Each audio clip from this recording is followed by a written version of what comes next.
মুহাম্মাদুর রাসূলুল্লাহ। তার চেহারা যদি মিশরের যুবতী মেয়েদের দেখানো হতো, লেবুর সঙ্গে আঙুল কাটা তো দূরে থাক, কলিজাগুলো পর্যন্ত কেটে বার করে দিত। তো এই নবী কাদের নবী? এই নবী হলো আমাদের নবী। আমার ভাইরা, স্বাধীন ভারতের প্রথম নারী প্রধানমন্ত্রী, যিনি ইংল্যান্ড থেকে উচ্চ শিক্ষা নিয়ে এসেছিলেন, তিনি একটি তথ্য দিলেন। যখন দিল্লির পার্লামেন্টে বসে প্রধানমন্ত্রী শপথ বাক্য পাঠ করছিলেন, উনি বলছিলেন, শোনো ভারতের এমপিরা, শোনো, আমি একটি বক্তব্য তোমাদের কাছে রাখবো, আমার কথাটাকে বাস্তবে রূপদান করতে পারবে? জাতির জনক আমার ভাইরা, পণ্ডিত জওহরলাল নেহরু, তিনি বলেছিলেন, আমার এই বইটা প্রতিটি মানুষের ঘরে ঘরে ঘরে ঘরে পৌঁছে দিও। আমার এই বইটা যদি দেশের জনগণেরা ঘরে বসে পড়তে পারে, কোনদিন চুরি করবে না, ডাকাতি করবে না, মদ খাবে না, সুদ খাবে না, ব্যভিচারী করবে না, পরের অর্থ আত্মসাৎ করবে না, গরিব এতিমের হক ফাঁকি দিয়ে খাবে না, কোনো ব্যক্তির প্রাণ নাশ করে বিবি বাচ্চারে বিধবা এতিম বানাবে না। কারণ মুহাম্মদুর রাসূলুল্লাহর চরিত্র হলো স্বচ্ছ। জোরে বলুন একটু সুবহানাল্লাহ। পয়সা করি কারো কাছ থেকে নেবে না, বিনা পয়সায় বইটা উপঢৌকন স্বরূপ জনগণের হাতে তুলে দেবে। তার দেশের রাজত্ব পরিচালনা করতে সুবিধা হবে, জনগণকে নিয়ে আর কোর্ট কাছারিতে বিচার করতে যেতে হবে না। এই মুহাম্মদ রাসূলুল্লাহর জীবনী বইটা যদি দেশের জনগণ, হিন্দু, জৈন, শিখ, বৌদ্ধ, চৈতন্য, ইহুদি, খ্রিস্টান, কোল, ভিল, নাগা, খাসা, মুন্ডা, আর্য, অনার্য, আদিবাসী, সাঁওতালি সবাই যদি এই বইটা পড়ে একে অপরের সঙ্গে ভ্রাতৃত্ব বন্ধন গাঢ়তর তৈরি করতে পারবে, কোনদিন কারোর সঙ্গে দ্বন্দ্ব ফাসাদ হবে না, বিচার আচার পাড়া প্রতিবাসীর কাছে করার দরকার হবে না। জোরে বলুন একটু মারহাবা। আর মিসেস প্রধানমন্ত্রী ইন্দিরা গান্ধী, যার নাম, তিনি বলেন, আমি একটা তথ্য দেব শপথ বাক্য পাঠ করার আগে। সবাই বলল, কি তথ্য দেবেন বলুন। উনি বলেছিলেন, হযরত মুহাম্মদ রাসূলুল্লাহর জীবন আদর্শ তাম পৃথিবীর মানুষের কাছে আজ অত্যন্ত মূল্যবান হয়ে দেখা দিয়েছে। আমার মতে বলে, পৃথিবীর সকল মানুষের উচিত মুহাম্মদ রাসূলুল্লাহর আদর্শের অনুসরণ অনুকরণ করা। জোরে বলুন একটু সুবহানাল্লাহ, নারায়ে তাকবীর। মিসেস ইন্দিরা গান্ধী এই তত্ত্বটি দিলেন, হযরত মুহাম্মদ রাসূলুল্লাহর জীবন আদর্শ তাম পৃথিবীর মানুষের কাছে আজ অত্যন্ত মূল্যবান হয়ে দেখা দিয়েছে। পৃথিবীর সকল মানুষের উচিত মুহাম্মদ রাসূলুল্লাহর আদর্শের অনুসরণ অনুকরণ করা। যেমন চলেছেন, যেমন খেয়েছেন, যেমন বলেছেন, তোমরা যদি তার আদর্শের অনুসরণ অনুকরণ করো, জাতি ভেদাভেদ থাকবে না, সব ধর্মাবলম্বীরা কাঁধে কাঁধ মিলিয়ে হিন্দুস্তানের জমিনে বসবাস করতে সুবিধা পাবে। আমাদের উত্তর ভারতের একটি রাজ্য, রাজ্যটির নাম হলো পাঞ্জাব। কি নাম বললাম?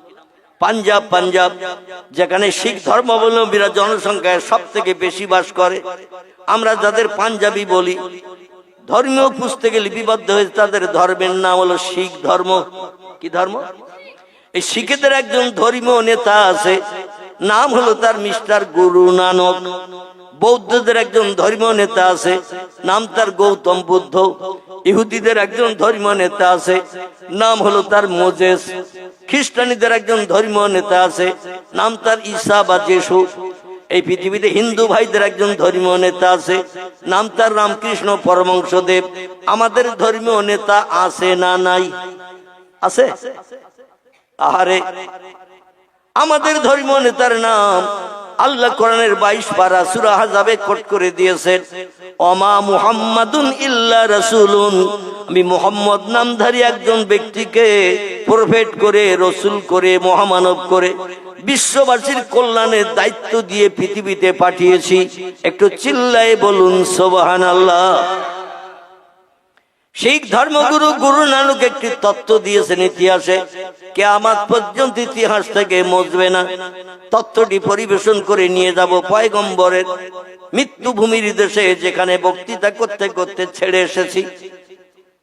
গুরু নানক বলছেন, সাধু সমাজকারক ব্রাহ্মণ গাজী পীর ও কুতুবগণ অশেষ উপকার কুড়াইতে পারবেন যদি তারা ইসলামের নবীর প্রতি একটু ভক্তি ভরে দরুদ শরীফ পাঠান। আবার শুনুন তত্ত্বটা। গুরু নানক বলছেন, সাধু সমাজকারক ব্রাহ্মণ গাজী পীর ও কুতুবগণ অশেষ উপকার কুড়াইতে পারবেন যদি তারা ইসলামের নবীর প্রতি একটু ভক্তি ভরে দরুদ শরীফ পাঠান। গুরু নানক বলেন নাই, সময় সুযোগ হাতে পেলে রামকৃষ্ণ পরমহংসদেবের নামের জপ জিকির করিও, মহাবীরের নামের তসবিহ পাঠ করিও, আচার্য কেশব চন্দ্রের নামের সুনাম সুযশ রক্ষা করিও। এ কথা শিখ ধর্মগুরু গুরু নানক বলে নাই। তিনি বলছেন, সময় সুযোগ যদি একটু হাতে পাও, ইসলামের নবী মুহাম্মদ রাসূলুল্লাহর মহব্বতে একটু বেশি বেশি করে দরুদ শরীফ পড়ে না। আমাদের দরুদ পড়ার ইচ্ছা আছে না অনিচ্ছা? ইচ্ছা আছে। তাহলে আপনাদের কণ্ঠের আওয়াজ তো আমি আগে শুনতে পাইনি। মানে সাবে কাটা রোগীর মতো আপনি একটু বিড়বিড় করে ঠোঁট নেড়েছেন যাতে পাশের লোক মন্ত্রটা শুনি আবার কাউকে ঝাড়াতে না যায়। বোঝা গেল? সাবে কাটা ওঝা যারা রুগী ঝাড়াতে আসে ওরা বিড়বিড় করে মন্ত্র পড়ে, কাউকে শুনতে দেয় না, কারণ শুনলে আবার ও যদি শিখিনি আরেকজনের ঝাড়াতে যায়। এই চিন্তা ভাবনা করে ওরা মনে মনে বিড়বিড় করে পড়ে আর ফুটু দেয়। এখন আমাদের নবীর মহব্বতের দরুদ শরীফ পড়া কি সাবে কাটা ওঝার মতো মন্ত্র পড়া? কি মন্ত্র পড়া নাকি? নাউযুবিল্লাহ। নবী বলছেন, মান সাল্লা আলাইয়া ওয়াহিদান সাল্লাল্লাহু তাআলা আলাইহি আশারাতান।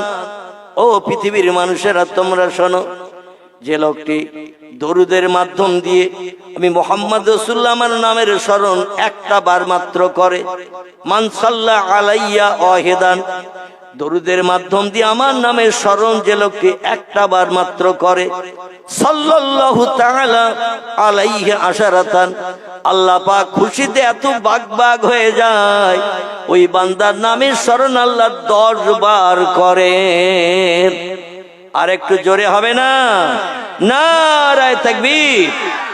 নবীর নামে স্মরণ করব একবার, আর আল্লাহ আমাদের নামে স্মরণ করবেন কবার? নবীর জবানি সত্য না মিথ্যা? সত্য। মিথ্যা? সত্য। এই সত্য জবানি তিনি বলছেন, আমার নামের স্মরণ দরুদের মাধ্যম দিয়ে কোন ব্যক্তি যদি করে একবার, আল্লাহ খুশিতে এত বাগ হয়ে যায় ওই লোকটির নামে স্মরণ করেন 10 বার। তাহলে আমরা লাভবান না লস? আমাদের ব্যবসায় দরুদের ব্যবসায় লাভ না লস? লাভ। শুধু লাভ না, আরেকটা ছোট্ট তথ্য দেই, দিয়ে আমি বক্তৃতার দিকে এগিয়ে নিয়ে যাব। কারণ দরুদের মহব্বত আগামী থেকে যতদিন হায়াতে বাঁচবো, নবীর মহব্বতে একটু দরুদ শরীফ আমরা মহব্বতের সঙ্গে পড়তে থাকবো। রাজি আছেন তো নাকি? আর একটু তত্ত্ব শোনেন, তারপরে নিয়ে যাব আমি বক্তৃতার দিকে। কোরআন পাক থেকে আয়াত রেখেছি, পয়গম্বরের জবানে হাদিস রেখেছি।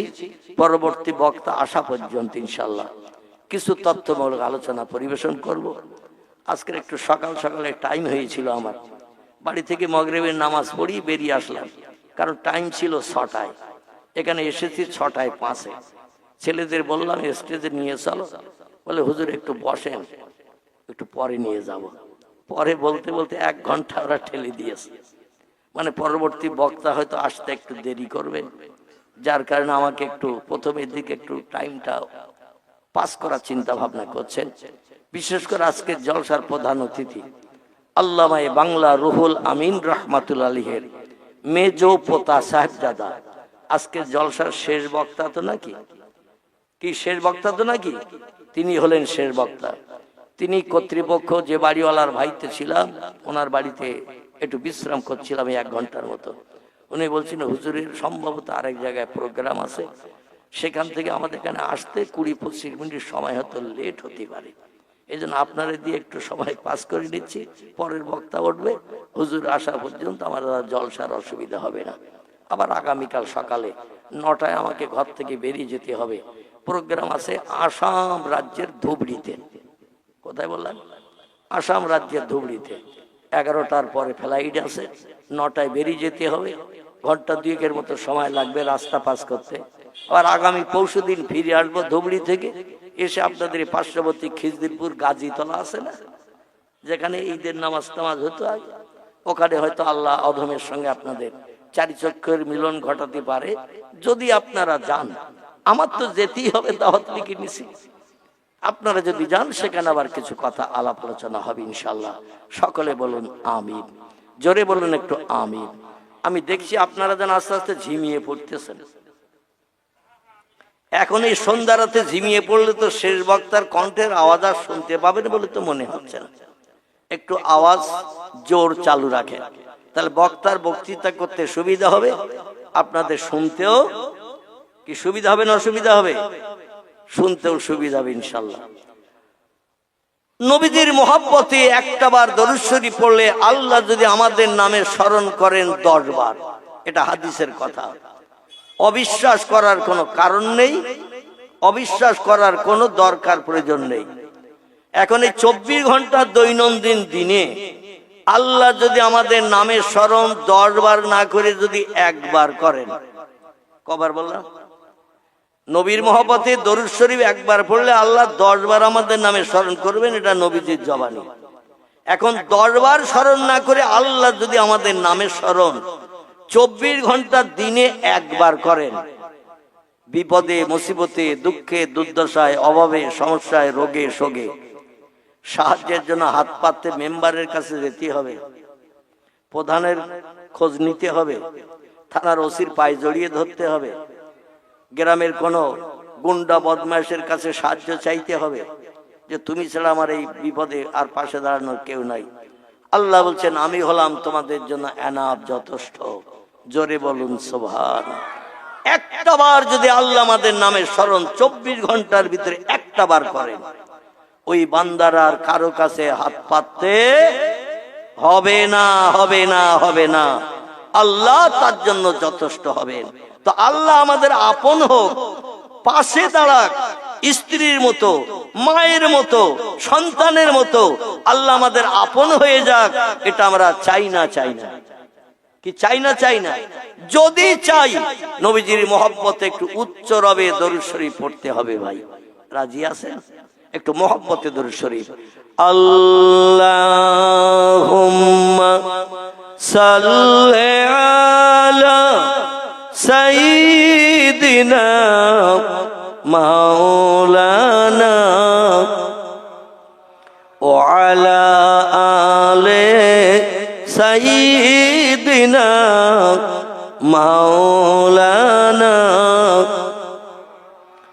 रह गई रस्म आजन, रह गई रस्म आजन, रूह बिलाली न रही,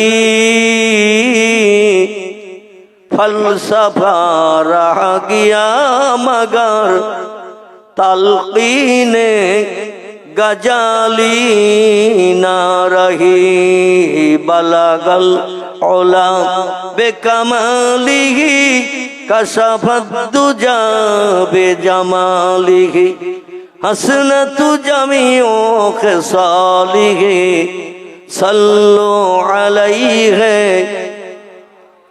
কাজ করিতে গেলেন নবী, কাজ করিতে গেলেন নবী মা খাদিজার বাসায়, রসুল প্রেমে মুগ্ধা হলেন পরকালের আশায়। আল্লাহুম্মা সাল্লি আলা সাইয়্যিদিনা মাওলানা মুহাম্মদ ওয়া আলা আলি সাইয়্যিদিনা মাওলানা মুহাম্মদ। সকলে বলুন সাল্লাল্লাহু আলাইহি ওয়াসাল্লাম। নবীর নাম যদি কানে শোনেন, সঙ্গে সঙ্গে রসুল বলছেন, এ সাহাবীরা তোমরা কি বলতে পারো পৃথিবীতে কঞ্জুস কোন লোকটি, বখিল কোন লোকটি, কৃপণ লোকটিকে? সাহাবীরা বলেন, ইয়া রাসূলুল্লাহ, টাকা পয়সা আছে কিন্তু ভালো মন্দ কিনে খায় না, পয়সা করি জায়গা জমি আছে কিন্তু ভালো ঘর বাড়ি বানায় না, বর্ষাকালে পানি হলে ঘরে পানি পড়ে, এই লোকটি হলো কঞ্জুস। সাহাবীরা বলেন, ইয়া রাসূলুল্লাহ, অনেক লোকের অর্থ সম্পদ জায়গা জমি আছে, পয়সা করি বহু আছে, কিন্তু ও পয়সা খরচ করে কোনো ভালো কাজ করতে চায় না, টাকা খরচ হয়ে যাবে বলে। এরা হলো কঞ্জুস, এরা বখিল, এরা হলো কৃপণ। নবী বলছেন, তোমাদের কারো তত্ত্ব আমার কাছে উপযুক্ত হয় নাই। সাহাবীরা বলেন, মা হিয়া ইয়া রাসূলুল্লাহ, তাহলে আপনি তত্ত্ব দিন, কঞ্জুস বখিল কৃপণ কোন লোকটা? পয়গম্বর বলছেন, সাহাবীরা শোনো, ওই লোকটি পৃথিবীতে সব থেকে বড় কঞ্জুস, সব থেকে বড় বখিল, সব থেকে বড় কৃপণ। যে লোকটি আমি মুহাম্মদ আমার নাম শোনার পরে একটু সাল্লাল্লাহু আলাইহি সাল্লাম বলে না, ওই লোকটির মতো কৃপণ বখিল কঞ্জুস পৃথিবীতে আর দুজন নাই।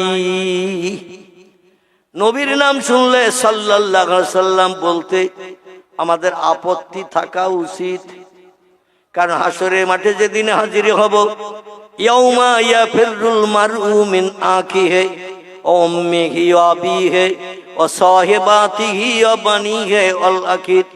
আল্লাহ কোরআনে তত্ত্ব কোট করেছেন, যেদিন আমি আল্লাহ পাক কবর থেকে সব ব্যক্তিকে উত্থাপিত করব, শ্মশানের চিতা থেকে আমি আল্লাহ কোন শব্দের মাধ্যম দিয়ে জিন্দা করে হাসরে হাজির করব, সাগরের পানির তলায় লঞ্চ জাহাজ ডুবিয়ে হয়ে যারা কবরস্থ হয়েছে পানির তলা থেকে তাদের তুলব, জঙ্গলে মধু ভাঙতে গোল কাটতে যে যারা বাঘের পেটে কবর হয়েছে, বাঘ খেয়ে নিয়েছে, বাঘের পেট থেকে আমি আল্লাহ তাদের বার করে হাসরে হাজির করব। আল্লাহ পারবে না মনে হয় নাকি? পারবে? এই যুগের বিজ্ঞানীরা বলছে আল্লাহ বুড়ো হয়ে গেছে। কি হয়েছে? বলছে আল্লাহ বুড়ো হয়ে গেছে। বলে কি করে হলো? বলে পৃথিবীর বয়স যদি 1.5 লক্ষ বছর হয়, আর আল্লাহ যদি এই পৃথিবী বানিয়ে থাকে, তাহলে আল্লাহ না জানি সলিমউদ্দিন আব্দুল করিম চাচা আব্দুর রহমান ভাইয়ের থেকে আর কত বেশি বুড়ো হয়ে গেছে, লাঠি দিলেও এখন আর হেঁটে যেতে পারবে না। আর যার বয়স বেশি হয়ে যায়, শক্তি ক্ষমতা কম হয়ে যায়, আল্লাহ আমাদের সঙ্গে পাল্লা দিয়া জয়ী হতে পারবে না। আমরা হলাম এনাফ, আমরা হলাম বিশ্ববাসীর জন্য যথেষ্ট। আমরা অ্যাটম বোমা বানিয়েছি, হাইড্রোজেন বোমা বানিয়েছি, রাসায়নিক জৈব বোমা বানিয়েছি, নামি দামি মারণাস্ত্র বানিয়েছি। এক একটা বোমা বাস্ট করব, এক একটা দেড় ধূলিসাৎ করে দিয়ে দেব। আল্লাহ পারবে না? আচ্ছা পারবে বলে মনে হয়? আল্লাহ পারবে? আল্লাহ বলছেন, শোনো ও পৃথিবীর মানুষ, শোনো, আমি কোরআনের সূরা বাকারায় 3টি তত্ত্ব তোমাদের মগজ ধোলাই করার জন্য 1450 বছর আগে, যখন বিজ্ঞান তৈরি হয়নি, ইঞ্জিনিয়ার হয়নি, পৃথিবীতে নামি দামি ব্যক্তিত্ব যারা জনগণের কল্যাণমূলক কাজ করেছে, এদের জন্ম যখন হয়নি, তার শত শত বছর আগে কোরআন পাঠিয়েছে পৃথিবীতে, এবং কোরআনের 3টি তত্ত্ব পরিবেশন করেছি। কিয়ামত পর্যন্ত সময় দিলাম, 1 মাস নয়, 2 মাস নয়, 1 বছর নয়, 2 বছর নয়, 10 বছর নয়, 12 বছরের 1 যুগ নয়, কিয়ামত পর্যন্ত সময় দিলাম। এজা তুলিয়ে শামসে মাগরিবেহা, যেদিন পশ্চিম দিকে গাছের মাথা দিয়ে টকবক করে সূর্যোদয় হবে, অগরুবের শামসে মাশরিকিহা, পূর্ব দিকে সূর্য ডুবতে যাবে, একটা দিন আল্লাহ করবেন। বিশ্বাস হয়? আচ্ছা, আমরা কোনদিন পশ্চিম দিকে সূর্য উঠতে দেখেছি? পূব দিকে ডুবতে দেখেছি? দেখেছি? আল্লাহ তত্ত্ব দিয়েছেন কোরআন পাকের ভিতরে, পয়গম্বর তত্ত্ব দিয়েছেন হাদিস শরীফের ভিতরে। এটা বিশ্বাস হয় আমাদের? না দেখে বিশ্বাস করার নাম হলো ঈমান। কি নাম বললাম? ঈমান শব্দটি হলো আরবি ভাষা, এর বাংলা অর্থ হলো কিছু জিনিস না দেখে বিশ্বাস করতে হবে। তাহলে সেই লোকটি যদি কোরআনের তত্ত্ব বিশ্বাস করে, পয়গম্বরে দেয়া তত্ত্ব বিশ্বাস করে না দেখে, এই লোকটি হলো পাক্কা ঈমানদার মুমিন, এর ঠিকানা হবে জান্নাত। যেমন গোটা কয়েক তথ্য আপনাদের কাছে দেই, তারপরে নিয়ে যাব বক্তৃতার দিকে, কোরআন আয়াতের দিকে। একটু ট্রাক্টরদের চষে নিচ্ছে একটু জমি, তারপরে ইনশাআল্লাহ দানা বুনবো। আমার ভাইরা, আমরা স্রষ্টা হিসাবে মানি কাকে? একটু কথার উত্তর দিতে হবে। স্রষ্টা হিসাবে মানি কাকে? আল্লাহকে মানি। আল্লাহ কেমন শক্তিশালী ব্যক্তিত্ব আমরা কেউ কি চোখে কোনোদিন দেখেছি? আল্লাহরে কোনোদিন আমরা চোখে দেখি নাই। আমাদের ভবিষ্যৎ জেনারেশন যারা ভবিষ্যতে মায়ের উদর থেকে জন্ম নেবে তারাও দেখতে পাবে? পাবে না। পয়গম্বর মুসা নবী মিশরের দেশ থেকে পায়ে হেঁটে হেঁটে যেতেন মাদায়েনের দেশে। ওই দেশে একটা পাহাড় আজও দাঁড়িয়ে আছে। পাহাড়টির নাম হলো কোহে তুর। কি নাম বললাম? তুর পাহাড়। তুর পাহাড় দেশে কলেমার দাওয়াত দিতে যেয়ে যখন সমস্যায় পড়েছেন, মুসিবতে পড়তেন, প্রশ্নের সম্মুখীন হতেন, যে প্রশ্নের উত্তর মুসা নবীর মগজে ছিল না। ইবলিস শয়তান উচ্চ শিক্ষিত জ্ঞানী, ফেরেশতাদের শিক্ষক ছিল ইবলিস শয়তান। অতীতে জান্নাতের ভিতরে সোনার চেয়ারে বসে বসে ফেরেশতারা ছাত্র, আর এই জিনেদের বাচ্চা আজাজিল যার নাম, এ চেয়ারে সোনার চেয়ারে বসে বসে ওয়াজ করত। আমি অধম মোহাম্মদ আবুল কালাম আপনাদের কাছে যেমন আজকের ওয়াজ করছি, এই রকম ওয়াজ করত জেনেদের বাচ্চা আগুনের তৈরি। এর নাম ছিল আজাজিল। কি নাম? এত জ্ঞান আল্লাহ তার মগজে দিয়েছিলেন। এই আজাজিল যখন বক্তৃতা করত ফেরেশতাদের কাছে, ফেরেশতারা হা করে করে শুনতো, কারণ এমন এমন তত্ত্ব দিত ফেরেশতারা কোনদিন সে সম্পর্কে জ্ঞান অর্জন করেনি। নতুন নতুন তত্ত্ব, নতুন নতুন কথা বললে মানুষের শুনতে আগ্রহ জন্মায় না? জন্মায় না? ফেরেশতারা শুনতো সেই সমস্ত নতুন নতুন তথ্যের কথা। আর ও যখন বিতাড়িত হয়ে পৃথিবীতে চলে এসেছে, আসার কারণে খোদাদ্রোহী যারা পৃথিবীতে শয়তানের আদর্শের অনুকরণকারী, এদের মগজে যুক্তি দেয় শয়তান। শয়তান মানুষের দেহের ভিতরে অন্তরাত্মায় ধোঁকা দেয়। শয়তান মানুষকে প্ররোচনা দেয় বন্ধু সেজে, মানুষের রূপ ধরে মাঝে মাঝে বন্ধু সেজে প্ররোচনা দেয়। আমরা বুঝতে পারি না, মনে করি আমার সেই মহব্বতের বন্ধু এসে কথা বলছে, চল সিনেমায় যাই, চল যাত্রায় যাই, চল একটু মদ খেয়ে আসি, চল একটু গাঁজা খেয়ে আসি, চল একটু হিরোইন খেয়ে আসি। বন্ধু বলছে যখন পয়সা লাগবে না, তাহলে খেতে আর অসুবিধা কি? কিন্তু আসলে প্রকৃত মানুষ বন্ধু নয়, ওল ইবলিস শয়তান। আল্লাহর কাছ থেকে 4টি পাওয়ার চেয়ে নিয়েছিল জান্নাত থেকে বিতাড়িত হওয়ার সময়। আল্লাহরে বলে, আল্লাহ 70,000 বছর পৃথিবীর জমিনে আপনার ইবাদত বন্দেগী করেছি, খজু নিয়ত নিয়ে ইবাদত বন্দেগী করার কারণে আমার 70,000 বছর ইবাদত আপনি কবুল করে নিয়েছেন। জোরে বলুন একটু সুবহানাল্লাহ। আচ্ছা, আমরা বুকে হাত দিয়ে কে বলতে পারবো আমাদের একদিনের জুমার নামাজ আল্লাহ কবুল করেছে? একদিনের বলতে পারবো? আমরা প্রতিদিন 5 ওয়াক্ত নামাজ আদায় করি। ফজরের নামাজ পড়ি, জোহরের নামাজ পড়ি, আসরের নামাজ পড়ি, মাগরিবের নামাজ পড়ি, ইশার নামাজ পড়ি। অনেক আবার আওয়াবিন মাগরিবের পরে পড়ে, অনেক আবার রাত্র দ্বীপ্রায়ের পরে তাহাজ্জুদের নামাজ পড়ে। বুকে হাত দিয়ে হাত উঁচু করে কি বলতে পারবো অমুক দিনের নামাজ আল্লাহ আমার কবুল করে নিয়েছে? বলা যাবে? কোনদিন বলা সম্ভব হবে না, কারণ নামাজ পড়ি এক জায়গায়, মন থাকে আর এক জায়গায়। ঠিক বললাম না ভুল বললাম? নামাজ পড়ি মসজিদে, মন থাকে ঘরের গোশের হাঁড়িতে। নামাজ পড়ি মসজিদে, মন থাকে মসজিদের গেটের মুখের জুতোর উপরে। জুতো দুটো আবার পাল্টে নিয়ে যায় কিনা কেউ? আপনাদের কারো মনে হয় না? আমার মাঝে মাঝে হয়। আপনাদের মনে এটা না হয় না যে জুতো ঠিক আছে? নামাজ পড়ছি, আল্লাহর ইবাদত করছি, আর মন যদি অন্য জায়গায় যায়, এই নামাজ কি কবুল হবে বলে মনে হয়? কোনদিন নামাজ কবুল হবে না। একাগ্রতা, খজু নিয়ত করে নামাজ পড়তে হবে। চিন্তা ভাবনা থাকবে নামাজের উপরে। পয়গম্বর বলছেন, যখন নামাজ পড়তে দাঁড়িয়ে যাবে, তুমি আল্লাহরে দেখছো এমন চিন্তা নিয়ে নিয়ত বেঁধে সূরা কেরাত শুরু করবে। সাহাবীরা বলেন, ইয়া রাসূলুল্লাহ, সামনে যে ওয়াল দেওয়াল, সেদিকে তাকিয়ে দেখি যদি আল্লাহ নাই, তাহলে কি করে আল্লাহরে দেখে নামাজ আদায় করব? আল্লাহ নবী বললেন, ফাইল্লাম তারা, যদি তোমরা দেখতে না পাও, ওয়াইল্লাম ইয়ারা, আল্লাহ তোমাদের দেখছে, কাজে যেন কোনো ভুল ত্রুটি না হয়, কোন রকম বেয়াদবি ফাঁকিবাজি না হয়, আল্লাহ তোমার সামনে থেকে দেখছে, সেই নিয়ত করে নামাজ পড়বে। নামাজের ভিতরে কোনোদিন মন অন্য জায়গায় যাবে না। জোরে বলুন একটু সুবহানাল্লাহ। আমার ভাইরা, সেই ইবাদত আমাদের ভিতরে নাই, কিন্তু ইবলিস শয়তান, যার পূর্ব নাম ছিল আজাদিল, এই পৃথিবীর জমিনে তাফসীর কারকেরা বলছেন, তাফসীরে রুহুল বায়ান, তাফসীরে মাওজাহুল কোরআন, তাফসীরে বায়ানুল কোরআন, তাফসীরে বাইজাবি, তাফসীরে কাশফ, তাফসীরে জালাল কোরআন, তাফসীরে ইবনে কাসির, তাফসীরে মারিফুল কোরআন, বিখ্যাত বিখ্যাত তাফসীরের কিতাবে লেখকেরা লিপিবদ্ধ করে দিয়েছেন। পৃথিবীতে এমন কোন জায়গা বাকি ছিল না এই জিনেদের বাচ্চা আজাদিল সেজদা করেনি, সব জায়গায় সেজদা করেছে আল্লাহর রেজামন্দি হাসিলের জন্য।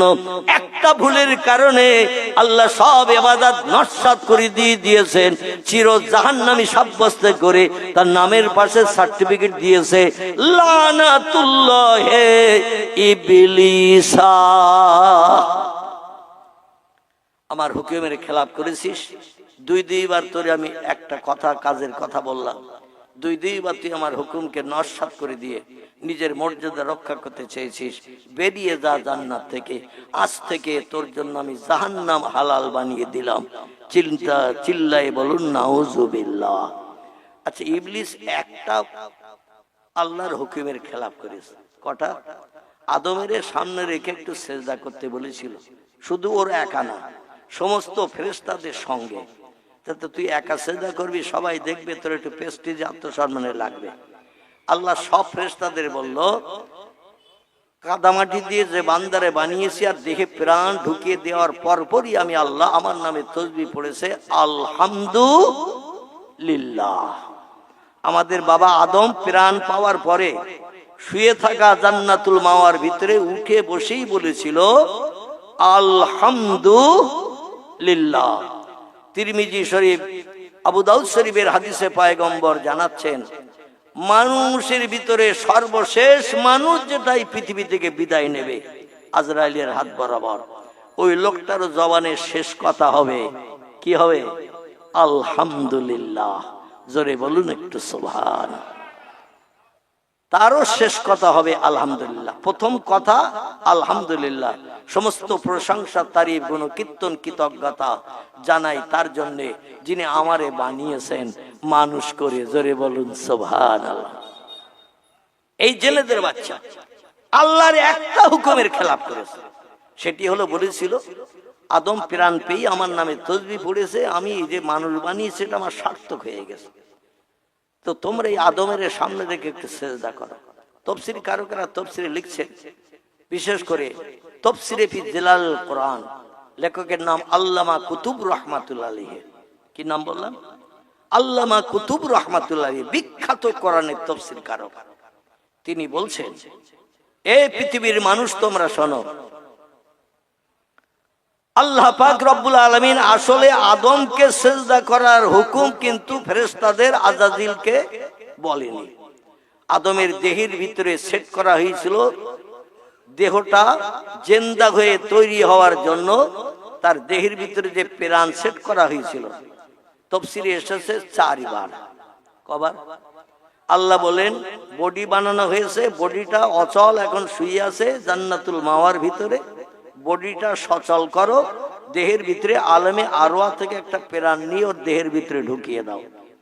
আমাদের দেহের ভিতরে প্রাণ আছে তাই আমরা সচল, যাদের দেহে প্রাণ নাই তারা কি? সচলের অপোজিট শব্দ কি? অচল। আমাদের দেহের ভিতরে প্রাণ আছে, এই বাম স্তনের কাছে একটু কান লাগিয়ে দেখবেন টুক টুক টুক টুক করে সেকেন্ডের কাঁটা চলতেছে না চলতে না, একটা শব্দ চলতেছে না চলতে না। যেদিন মানুষ মারা যায় শব্দটার পাওয়া যায়। স্ট্যাথোস্কোপের ব্যাকানল কানে দিয়ে যদি টাকার মতন মেশিন ধরা হয়, ওতে শব্দ তুলে দেবে বলে মনে হয়। যেই ডাক্তার শব্দ পায় না তখন বলে ডেথ। কি বলে? ডেথ ইংরেজি ভাষা, বাংলা নাম হলো মরিয়ে গেছে, মৃত্যুবরণ করেছে। বাঁশ কাটো, কাপড়ের কাপড় আনো, কারণ দেহে আর প্রাণ নাই। তো আল্লাহ পাক চারবার জিবরিল আমিনকে দিয়ে আদমের দেহের ভিতরে প্রাণ ঢুকিয়ে অচল দেহ সচল করতে বলে, 3 বার ঢুকিয়ে দিল, হাত বার করে নিল মাথার দিক থেকে গালের ভিতর দিয়ে, আর যেই হাত বার করে নেয় প্রাণটাও হাতের সঙ্গে বেরিয়ে আসে। চুম্বকের পাশে লোহা ধরলে যেমন লোহাটা ক্যাট করে চুম্বকে টেনে নেয়, দেখেছেন তো? চুম্বকের পাশে লোহা ধরলে 1 টাকা 2 টাকার কয়েন যদি ধরেন পয়সাটা টেনে নেয় না? নেয় না? কি টেনে নেয় না? টেনে নেয়। ওই রকম চুম্বকের কানেকশনের মতো জিবরিল আমিন হাত বার করছে, প্রাণটাও হাতের সঙ্গে চুম্বকের কানেকশনের মতো বেরিয়ে আসে। আল্লাহ বলছেন মাহালুকা মাকওয়ারকা ইয়া রুহুল আমিন, এ ফেরেশতা জিবরিল খবর কি?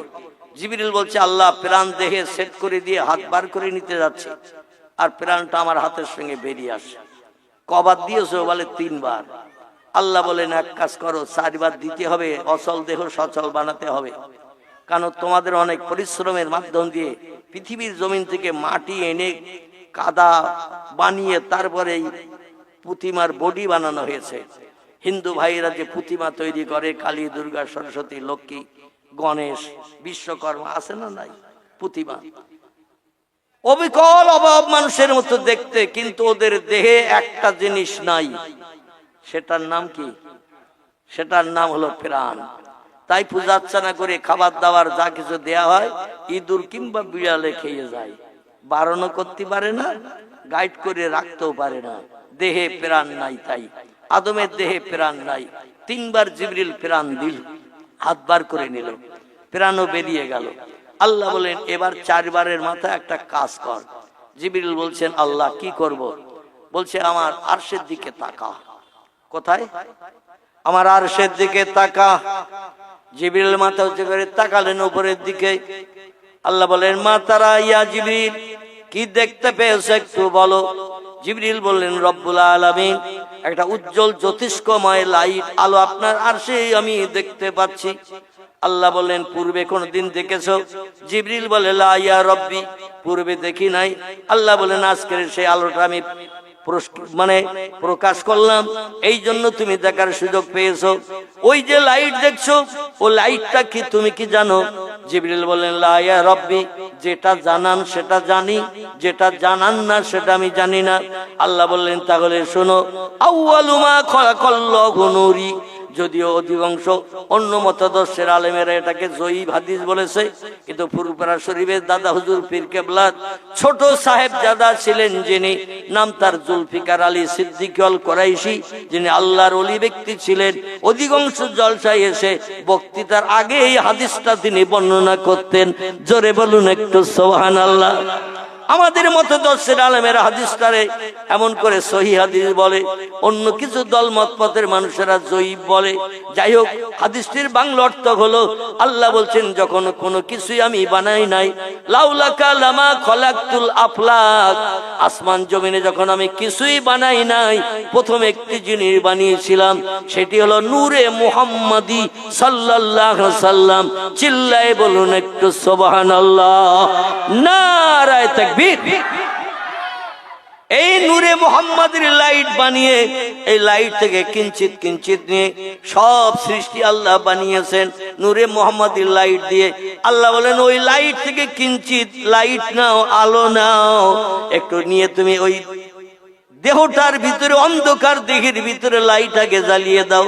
প্রাণটা অন্ধকার দেহের ভিতরে থাকতে চাইছে না, ভয় পাচ্ছে, এই জন্য দেহের ভিতরে লাইট জ্বালাও, তারপরে প্রাণটা ঢুকাও, যাতে লাইটের আলোয় প্রাণটার ভয় না পায়, দেহের ভিতরে সেট হয়ে যায়।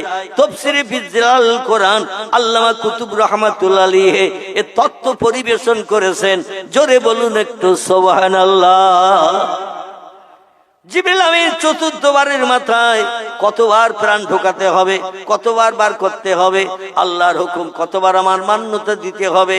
আমরা 2 বার 3 বার একটা কাজ করলে 4th বার বললেও কাজ আর করতে যাই, বলছি ও হবে না, ওটা করা যাবে না, বলি না।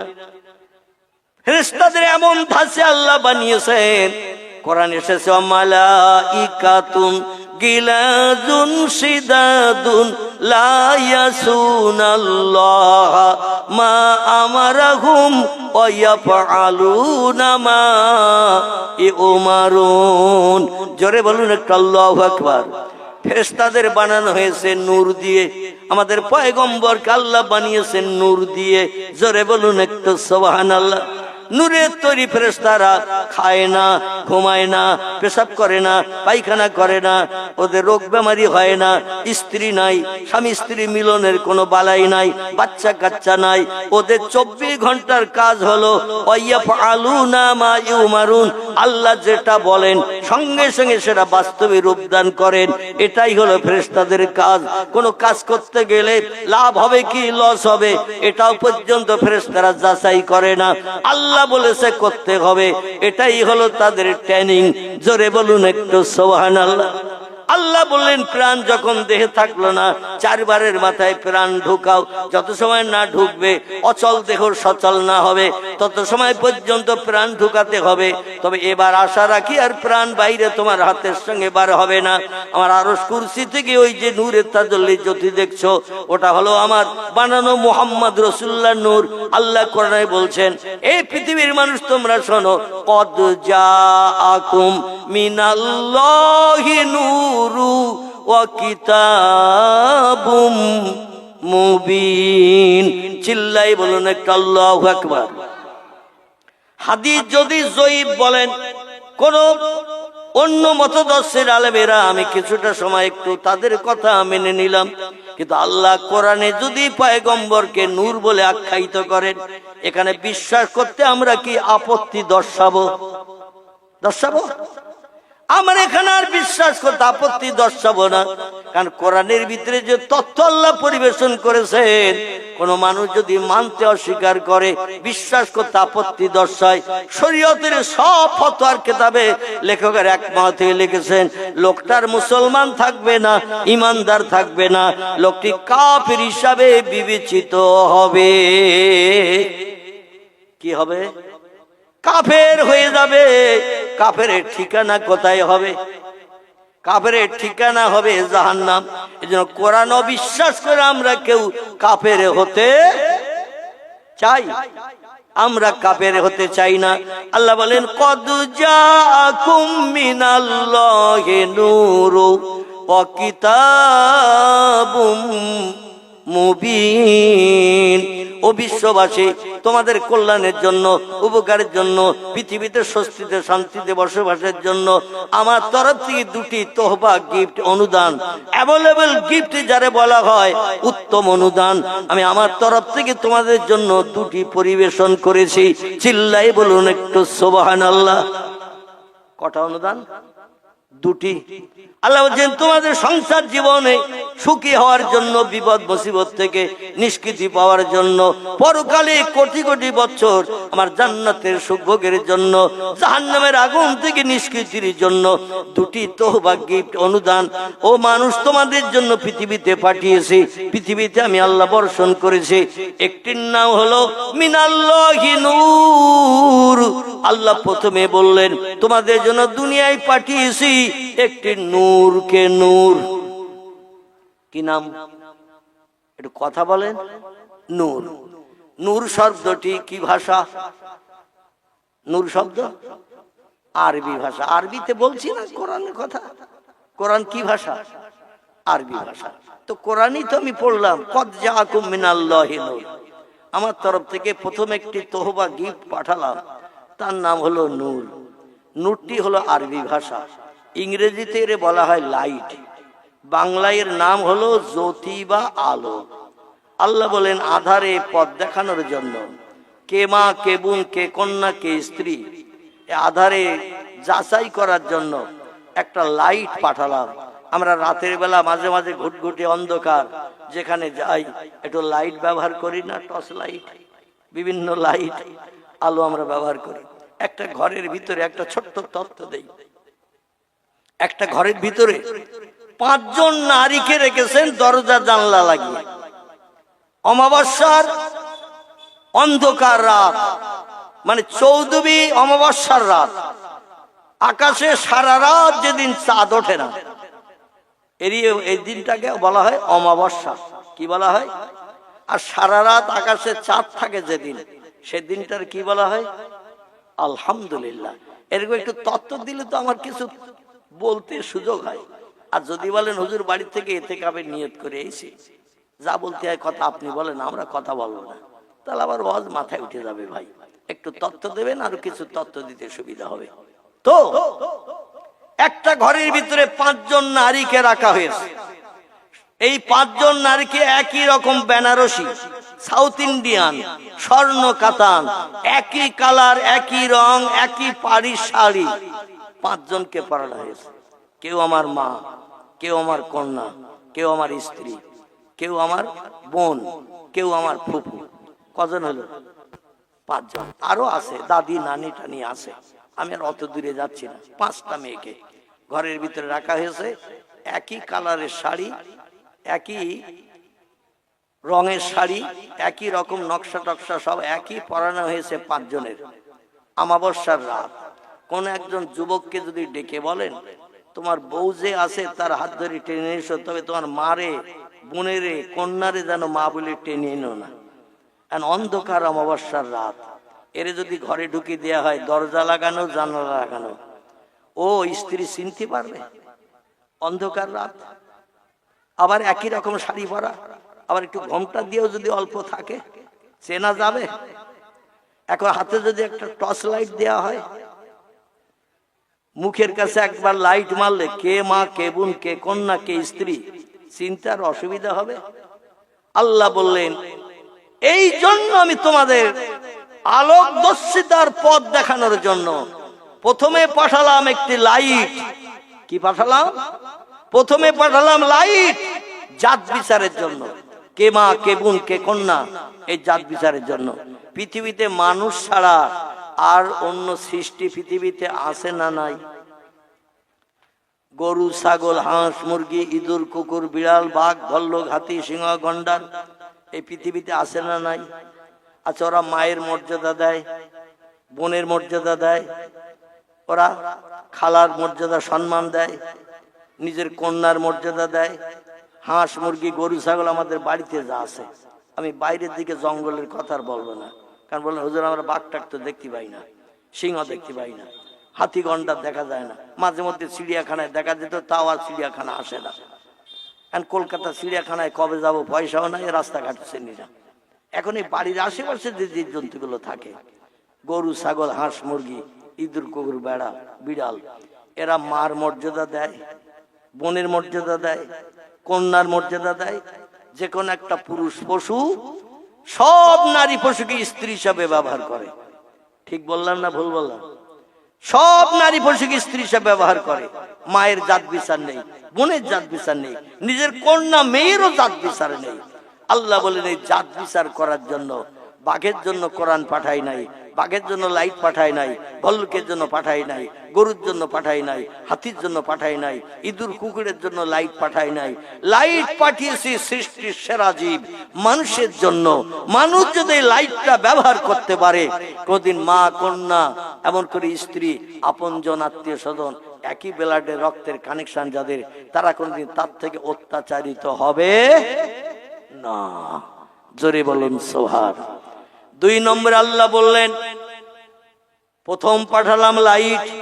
একটা ছোট্ট প্রশ্ন করি এখানে, এই পৃথিবীতে কোরআন আগে এসেছে না পয়গম্বর মুহাম্মদ রাসূলুল্লাহ আগে এসেছে? জন্ম নিয়েছে আগে কে? পৃথিবীতে এসেছে আগে কে? আগে এসেছেন পয়গম্বর মুহাম্মদ রাসূলুল্লাহ। আর তার বয়স যখন 40 হলো, আল্লাহ তখন পয়গম্বরের হাত বরাবর মানুষকে সুপথ দেখানোর জন্য একটি কিতাব পাঠিয়েছেন। এই কিতাবের নাম আল্লাহ 2 নম্বরে করেছেন, নবীর নাম আগে করেছেন, কারণ নবী পৃথিবীতে আগে এসেছেন, কিতাব পরে এসেছেন। এই জন্য আল্লাহ বলছেন কিতাবুম মুবিন, প্রকাশ্য খোলা কিতাব তোমাদের জন্য একটি পাঠিয়েছি 2 নম্বরের তোহবা হিসাবে। এই কোরআনে যদি মান্যতা দিতে পারো, কোরআন তিলাওয়াত করে মানে মতলব গুলো যদি বাস্তবে রূপ দান করতে পারো, তাহলে ফালা আলাইকা কোন জিনিসের প্রয়োজন তোমাদের হবে না। মা ফাতাকা মিনহু, ওই কোরআন তোমাদের জন্য যথেষ্ট হয়ে যাবে। চিল্লায়ে বলুন একটু সুবহানাল্লাহ, নারায়ে তাকবীর। এখন এই কোরআন আমরা মানি, মানি, শুধু ওয়াজ নসিহতে এসে একটু শুনি, পরের দিন সকালবেলা যা ছিলাম তাই। এক বান্ডেল বিড়িওয়ালা 5টা বিড়ি কম কেনে না, 2 প্যাকেট সিগারেট খাওয়া লোক ও 2 প্যাকেটের কম 1 প্যাকেট কেনে না। যে হুজুরের ওয়াজ করেছেন, কোরআন হাদিসের আলোচনায় করেছেন আমাদের কাছে, কোরআন হাদিসের আদর্শের সঙ্গে জীবন চরিত্র গঠন করতে হবে। সিগারেট 2 প্যাকেট খেতাম, এখন আর 2 প্যাকেট খাবো না, 1 প্যাকেট খাবো। আছে রকম যা ছিল তাই, পরিবর্তন হতে পারি নাই। আমরা পুরুষেরাও যেমন, নারীরাও কি তেমন, পুরুষেরাও যেমন নারীরাও তেমন। আল্লাহ নবী বলছেন 4টি আমল যদি মেয়েরা করতে পারে, ফালা আলাইকা, আর কোন আমলের প্রয়োজন তাদের হবে না। মা ফাতাকা মিনহু, এই 4টি আমল তাদের জান্নাতে যাওয়া থেকে আটকাতে কেউ পারবে না। আসুন কোরআনের আয়াতের দিকে আপনাদের এবারে নিয়ে যাই। বিসমিল্লাহির রহমানির রহিম। ফানকিহু মা তাবা লাকুম মিনান নিসা মাসনা সুলাসা ওয়া রুবা ফাইন খিফতুম আল্লাহ তাআদিলু ফাওয়াহিদাতান আল আখির। চিল্লায়ে বলুন একটু আল্লাহু আকবার। আমার ভাইরা, 4টি আমল পূর্বে বলেছি, আবার একটু বলে নেই, তাহলে বুঝতে সুবিধা হবে। একটি হলো আল্লাহর ফরজ হুকুম মেয়েদের বাস্তব জীবনে রূপদান করতে হবে। ফরজ হুকুম বলতে 5 ওয়াক্ত নামাজ, রমজানের রোজা, এটা আমাদের জন্য ফরজ। এরপরে যাকাত ফরজ আছে। কোন মেয়েদের যদি ব্যক্তিগত সম্পত্তি থাকে, টাকা পয়সা থাকে, তাহলে তার যাকাত দিতে হবে। ব্যক্তিগত যদি না থাকে, স্বামীর সংসারে খায়, তাহলে ওই মেয়েদের কোনো যাকাতের ব্যবস্থা নাই, এই ফরজের কাজ আদায় করতে হবে না। কিন্তু নিজের ব্যক্তিগত অর্থ সম্পদ থাকলে শতকরা 2.5 টাকা গরিব এতিমের হক ও মেয়েটাকে দিতে হবে। যদি না দেন তাহলে ফরজ হককে আপনি নস্যাৎ করে দিলেন। জোরে বলুন একটু নাউজুবিল্লাহ। প্রথম নম্বরে হুকুম মেয়েদের হলো, ও মা বোনেরা, দূরবর্তী যারা বসে আছেন একটু ভালো করে কথা খেয়াল করবেন। আগামীতে আপনারা জাহান্নামে পড়বেন, আমি অধম চাই না। আল্লাহ পাক আপনাদের জান্নাত হালাল বানান। 4টি আমল একটু পাকাপাকি করে নেবেন। জলসা আগামী বছর হোক বা না হোক, আজকে থেকে একটু পণ করে নিয়ে নিন। এই 4টি আমল করব মরণের দিন পর্যন্ত। আমরা পুরুষেরাও বলি আমিন। একটা আমল হলো, নারী পুরুষ সবার জন্য আল্লাহর ফরজ হুকুম তামিল করতে হবে। নামাজ 5 ওয়াক্ত পড়তে হবে, তবে এটা প্রাপ্ত বয়স্কর পর থেকে নিয়ে মরণের দিন পর্যন্ত। ছেলেরা সাবালক হয় ওই সময় যেখান থেকে ঘুমের ঘরে স্বপ্ন দোষ হয়। ফতোয়ার কিতাবের কথা বলছি, যেখান থেকে ঘুমিয়ে পড়লে স্বপ্ন দোষ হয়, এখান থেকে ছেলেটা বালেগ হিসাবে বিবেচিত হয়। ওইখান থেকে নিয়ে মরণের দিন পর্যন্ত প্রতিদিন 5 ওয়াক্ত নামাজ তার ফরজ। মেয়েরা যেখান থেকে বালিগা হয়, প্রাপ্তা বয়স্কা হয়, প্রতি মাসে মাসে মেয়েদের একটা রোগ হয় 3-4 দিনের জন্য। আরবিতে তারে হায়েজ বলে, ইংরেজিতে তারে মেন্স বলে, বাংলায় তাদের মাসিক বলা হয় বা ঋতুবতী বলা হয়। এই রোগ মেয়েদের যেখান থেকে শুরু হবে সেইখান থেকে নিয়ে মরণের দিন পর্যন্ত 5 ওয়াক্ত নামাজ মেয়েদের জন্য ফরজ। তবে এই মাসিক যে ঋতুকালটা হয়, যে কদিন অসুচি থাকবে, অপবিত্র থাকবে, আল্লাহ পাক ওই কদিনের জন্য নামাজ মাফ করে দিয়েছেন। ওই কদিনের নামাজ পড়তে হবে না। তবে রমজান মাসে রোজা রাখতে যে যদি দেহ নাপাক হয়, মেয়েদের হয় না, রমজান মাসে রোজা রাখতে রাখতে দেখা যাচ্ছে 5টা 7টা কি 10টা বাকি, হঠাৎ শরীর নাপাক হয়ে গেছে। নাপাক অবস্থায় রোজা রাখা যাবে না। পরবর্তীতে যখন পবিত্রতা অবলম্বন করবে সেখান থেকে রোজা রাখবে। যে কটা দিন শরীর নাপাক থাকার কারণে রোজা নষ্ট হয়ে গেছে, ফাসেদ হয়ে গেছে, ভঙ্গ হয়ে গেছে, পরবর্তী শাওয়াল মাসে সেই রোজা কটা আদায় করে দিতে হবে। ফরজ রোজা 1 মাস। এখানে কথা বলছে কে? একটু আস্তে কথা বলে বাপ, এ পাশে একটু আস্তে কথা বলে, নইলে তুমি এসো আমরা শুনি। এখানে এসো। আমার ভাইরা একটু পাশে যাও বাবা। আমার ভাইরা, আল্লাহর ফরজ হুকুম হলো এটা। দুই নম্বরে পয়গম্বর বলছেন মেয়েদের আরেকটা কাজ, মরণের দিন পর্যন্ত বাস্তব জীবনে রূপদান করতে হবে, সেটি হলো স্বামীকে পরিষেবা দিতে হবে। কোন স্বামী যদি একটাবার আহা কিংবা উহু শব্দ কোন স্ত্রীর ব্যবহারে যদি এরকম আহা শব্দ উচ্চারণ করে, উ শব্দ উচ্চারণ করে, ইল্লা উফেন, কোরআনে বাপ মায়ের সম্পর্কে যেমন তত্ত্ব দেয়া হয়েছে, স্বামীদের সম্পর্ক মেয়েদের এমন তত্ত্ব পরিবেশন করা হয়েছে। আল্লাহ নবী বলছেন, মেয়েদের যদি আল্লাহ ছাড়া কাউকে সেজদা করার অনুমতি হুকুম হতো, আমি মেয়েদের বলতাম তোমরা তোমাদের স্বামীকে সামনে রেখে সেজদা দাও। তাহলে আল্লাহর পরে মর্যাদা কার? কথা বলে, আল্লাহর পরে মর্যাদা হলো মেয়েদের কাছে স্বামীর। কারণ আল্লাহ নবী বলছেন, আল্লাহর পরে যদি সেজদা দেওয়ার কোনো হুকুম মেয়েদের থাকতো, তাহলে তার স্বামীর পায়ের কাছে নত হয়ে সেজদা দেওয়ার হুকুম করা হতো। কিন্তু স্বামীকে সেজদা করলে আল্লাহর মর্যাদা সম্মান নষ্ট হবে, এই জন্য মেয়েদের স্বামীকে সেজদা করার অনুমতি দেওয়া হয় নাই। সেজদার যোগ্য ব্যক্তি তিনি, যিনি সব সমস্যার সমাধান করতে পারেন। একটা নারী বিবাহিত হয়ে যখন স্বামীর ঘরে আসে, দেখবেন তার সব দায়িত্ব স্বামীর কাঁধে পড়ে না। এই জন্য স্বামীকে পরিষেবা দিতে হবে ভালো, অখুশি যেন না হয়, আপনার ব্যবহারে যেন স্বামী দুঃখ ব্যথা না পায়। যে আপনি তাকে যত খুশি করবেন, আল্লাহ আপনার উপরে তত খুশি হয়ে যাবে। 3 নম্বর মেয়েদের দায়িত্ব হলো, ও দুনিয়ার মেয়েরা, 3 নম্বরের দায়িত্ব হলো একটু পর্দা পুশিদার ভিতরে থাকতে হবে। আল্লাহ কোরআনে জানিয়ে দিয়েছেন, মাথার তালু থেকে নিয়ে পায়ের গোস পর্যন্ত, আঙ্গুলি পর্যন্ত মেয়েদের ঢেকে রাখা হলো শরীয়তে ফরজ। এটাকে কোরআনের ভাষায় বলা হয়েছে হিজাব। বাংলায় বলা হয় পর্দা।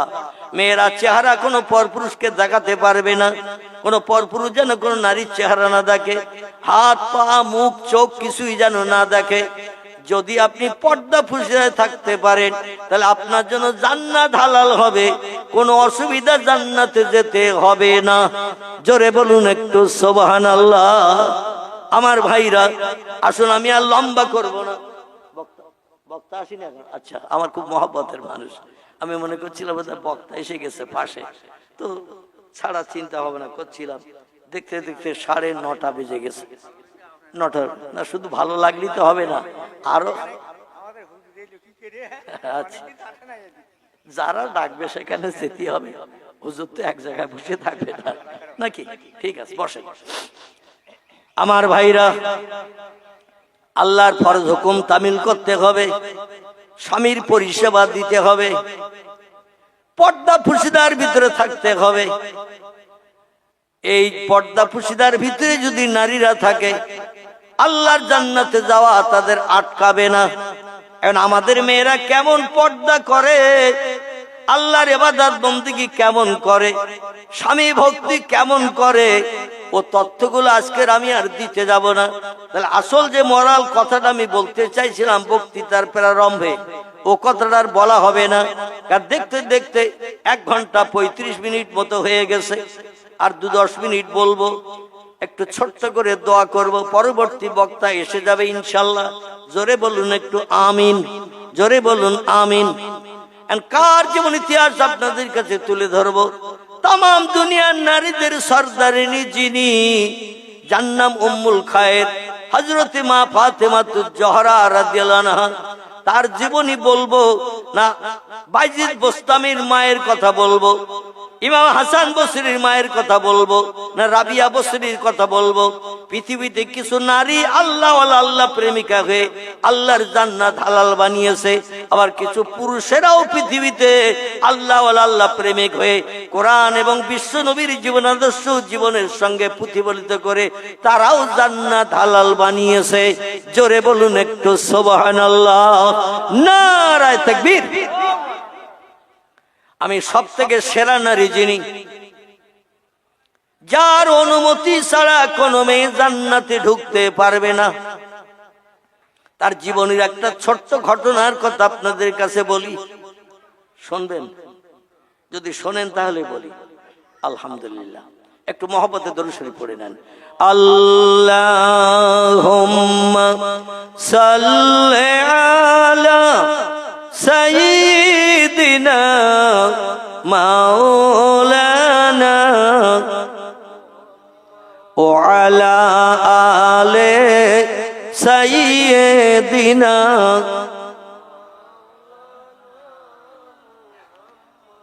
খোঁজ করিয়া আসলো তারা, খোঁজ করিয়া আসলো তারা তোমার কুটুরির সম্মুখে। নবী পাকের নূরের ঝলক লাগলো তাদের চক্ষুতে। যে নূরের ওই ঝলক লেগে, যে নূরের ওই ঝলক লেগে চোখ ঝলসে গেল, সেই নবীর ওই মোহাব্বতে দরুদ মুমিন পড়ো। আল্লাহুম্মা সাল্লি আলা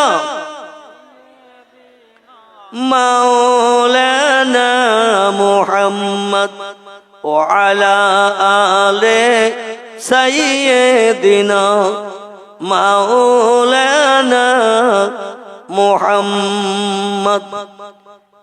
বিশ্ব নবীর কন্যা ছিল চারটি। কটি বললাম? চারটি। প্রথম কন্যার নাম ছিল হযরতে যায়নব, দ্বিতীয় মেয়ের নাম ছিল হযরতে রোকায়া, তৃতীয় মেয়ের নাম ছিল হযরতে উম্মে কুলসুম, চতুর্থ কন্যার নাম আপনারা কম বেশি জানেন, যার জীবন আদর্শ থেকে একটা তথ্য আপনাদের কাছে পরিবেশনের পরিকল্পনা নিয়েছি। তিনি হলেন হযরতে মা ফাতেমাতুজ জোহরা সাইয়্যিদাতুন নিসা। तमाम दुनियार नारीদের সরদারিনীর খেতাব পাবেন যিনি। জোরে বলুন সুবহানাল্লাহ। এই ফাতেমার সঙ্গে বিয়ে হয়েছিল নবীর আপন চাচাতো ভাইয়ের সঙ্গে। কার সঙ্গে বললাম? নবীর আপন চাচাতো ভাই, মানে নবীর বাবা ছিল আব্দুল্লাহ, আলীর বাবার নাম আবু তালেব, তাদের উভয়ের পিতা ছিল আব্দুল মুত্তালিব। বোঝা গেল? আব্দুল মুত্তালিবের 10টা ছেলে, এই 10টা ছেলের ভিতরে দুটো ছেলের কথা বলছি। একটির নাম হলো আব্দুল্লাহ, একটির নাম হলো আবু তালেব। আব্দুল্লাহ ইবনে আবু তালেব আবার বিশ্ব নবীর চাচা বা নবীজির আব্বা আব্দুল্লাহ ইবনে আব্দুল মুত্তালিব, আবার হযরতে আবু তালেবের পিতার নাম ছিল আব্দুল মুত্তালিব, আব্দুল মুত্তালিব ইবনে আবু তালেব। এই আব্দুল মুত্তালিব একই বাপের দুটি ছেলে, আরো ছিল 8টি, আমি ওদিকে যাচ্ছি না। এই আবু তালেবের পুত্র সন্তান ছিল 3টি। কটি বললাম? 3টি ছেলে ছিল আবু তালেবের। একটির নাম হযরতে আলী, 2 নম্বরের নাম হযরতে জাফর, 3 নম্বরের ছেলের নাম ছিল আকিল। এই 3টে ছেলেই কলেমা পড়ে মুসলমান হয়েছিল। জোরে বলুন সুবহানাল্লাহ। আব্দুল মুত্তালিব আবু তালেবের একটি কন্যা ছিল, তার নাম ছিল হযরতে উম্মে হানি বিনতে আবু তালেব। আবু তালেবের মেয়ে উম্মে হানি, এও কলেমা পড়ে মুসলমান হয়েছিল। আবু তালেবের তকদির খারাপ, ভাগ্য খারাপ। 40 বছর বয়স থেকে নিয়ে 53 বছর বয়স পর্যন্ত নবীজির এই 13 বছর রাস্তাঘাটে, পথে, হাটে, মাঠে, ঘরে, বাড়িতে নবীজির মুখে কলেমার দাওয়াত শোনার সুযোগ হয়েছিল আবু তালেবের। কিন্তু তকদির মন্দ হওয়ার কারণে আবু তালেব কলেমা পড়ে মুসলমান হয়নি, যার কারণে আবু তালেবও জাহান্নামী হিসাবে সাব্যস্ত হয়েছে। তবে পয়গম্বর বলছেন, আমার টোটাল উম্মত কিয়ামত পর্যন্ত যত পৃথিবীতে জন্ম নেবে, যদি খোদাদ্রোহী হয় তাদের শাস্তি যেমন অপরাধ তেমন শাস্তি। ওয়াকিমুল ওয়াজনা বিল কিসতি ওয়ালা তুকসিরুল মিজান। মিজানের দাড়ি পাল্লায় পাপ পুণ্য ওজন করা হবে। শস্য দানা পরিমাণ কাউকে বাড়তি ফ্যাসিলিটি দেওয়া হবে না, কাউকে বাড়তি বিবাদও ফেলা হবে না। যে যেমন আমল করে আসবে আমলের প্রতিদান হাসরে হাতে হাতে দিয়ে দেওয়া হবে। কিন্তু চরম অপরাধ করা সত্ত্বেও, বেঈমান হওয়া সত্ত্বেও, খোদাদ্রোহী হওয়া সত্ত্বেও, ইসলামের বিরুদ্ধে থাকা সত্ত্বেও আমার উম্মতের ভিতরে একটা লোকের আযাব সব থেকে কম হবে, সব থেকে কম হবে। অপরাধ করা সত্ত্বেও, আমার পয়গম্বর বলে না মানা সত্ত্বেও, আমার বিরুদ্ধচারণ করা সত্ত্বেও, ধর্মের বিরুদ্ধচারণ করা সত্ত্বেও আমার উম্মতের ভিতরে একটা লোকের আযাব কম হবে, শাস্তি কম হবে, অপরাধের শাস্তি পুরোপুরি দেয়া হবে না। সে হলো আমার সাহাবী আলীর বাবা, জোরে বলুন একটু সুবহানাল্লাহ, যার নাম আবু তালেব। এক কথায় আবু তালেবের শাস্তি কম দেয়া হবে। সাহাবীরা বলেন, ইয়া রাসূলুল্লাহ, আবু তালেবের শাস্তি কম বলতেছেন, তো সেই কম শাস্তিটা কি একটু বলেন। নবী বলছেন, জাহান্নামের ভিতরে নিক্ষেপ করা হবে, পায়ে আগুনের জুতো পরিয়ে দেয়া হবে, আগুনের জুতো পায়ে পরিয়ে দেয়া হবে, লোহার শিকল পায়ে বেঁধে দেয়া হবে, কোথাও যেতে পারবে না। এবং ওই আবু তালেবকে লোহার শিকল পায়ে পরিয়ে দিয়ে জাহান্নামের ভিতরে আগুনের জুতা পরিয়ে তারে দগ্ধ করা হবে। এই হলো সব থেকে কম শাস্তি। আর যারা খোদাদ্রোহী, আল্লাহর হুকুমকে মান্যতা দেয় না, নবীর চরিত্র মতো চরিত্র গঠন করে না, এদের শাস্তি কেমন হবে? আজকের এই প্রোগ্রামে বসে বসে একটু চিন্তা করার জন্য আমি অনুরোধ করছি। আলহামদুলিল্লাহ, মানে আমার পরের বক্তা না সফল আমি নজর। আল্লাহু আকবার, ওয়ালাইকুম আসসালাম। ইনশাআল্লাহ আমার ভাইরা, আজকের এখানে আমি ইতি করছি। আল্লাহ আবার চারি চক্ষের মিলন ঘটালে অবশ্যই আমাকে স্টেজে বসার আগে একটু অনুরোধ স্মরণ করে দেবেন। আমি যে ঘটনার কথাটা আপনাদের কাছে বলতে চাইছিলাম, নারী হতে গেলে কেমন নারী হতে হবে, আল্লাহ সেদিন আমাদের সকলকে যেন শোনার তৌফিক দান করেন এবং আমাদের মা বোনদের সেই মতো আমল করে চলার তৌফিক দান করেন। সকলে বলুন আমিন। বক্তা এসে গেছে, তিনি বিশেষ করে নতুন বক্তা। আমরা তো বাড়ির মুরগির মতো, ঠিক কি না? বাড়ির মুরগির মতো। এই জন্য যখন ডাকবেন তখন পাবেন ইনশাল্লাহ, যদি ডেট খালি থাকে। আর আমি তখন যখন ডাকবেন তখন পাবেন বলে আপনারা যে বলেন হুজুর দাওয়াত নিতে হবে অমুক দিন, আর যদি অন্য জায়গায় দাওয়াত থাকে তো নিতে পারবো, তো কথার খেলাপ হয়ে যাবে তো নাকি? না, কথার খেলাপ না এটা। মানে ডায়েরি দেখে যদি খালি থাকে অবশ্যই আপনারা পাবেন। যাই হোক, হুজুর এসেছেন, নতুন মুখ, আলোচনা শুনতে থাকুন। ক্যাসেটে আপনারা প্রোগ্রাম শুনতে পান। এখন অধিকাংশ বক্তার ওয়াজ নসিহতের ক্যাসেট মোবাইলের মাধ্যম দিয়ে ইউটিউবে আপনারা শুনে থাকেন। আজকে সরাসরি শুনতে থাকুন, কেউ যেন ওঠাটি করবেন না। আমি একটু আপনাদের হাত তুলতে বলবো শীতের রাতে, মানে শেষ দোয়া না করা পর্যন্ত কেউ যাবেন না। এই হাতটা একটু তুলতে বলবো, তুলতে পারবেন চাদরের ভিতর থেকে? একটু হাত উঁচু করেন তো দেখি, আমি একটু আশ্বাস নিয়ে যাই। নারায়ে তাকবীর, নারায়ে তাকবীর। দেবকের ওসমান পাড়ার মহান ইসলামী জলসা, দেবকের ওসমান পাড়ার মহান ইসলামী জলসা, শ্রোতা মণ্ডলী, শ্রোতা মণ্ডলী, ওলামায়ে কেরামগণ, নারায়ে তাকবীর। ওমা আলাইনা ইল্লাল বালাগ। উচ্চ রবে প্রাণ ভরে দরুদ শরীফ। আল্লাহ